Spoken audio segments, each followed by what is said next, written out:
Niður með síma í byrjun tíma. Það stærðfræði, ekki að kjaftaði. Opnið bókina blaðsíðu 6 en ekki opna neinn text.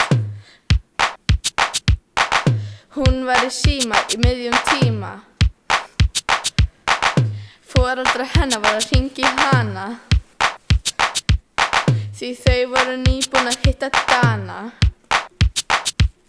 Sagði ég get ekki verið í símanum, ég ennþá í tímanum. Kennara,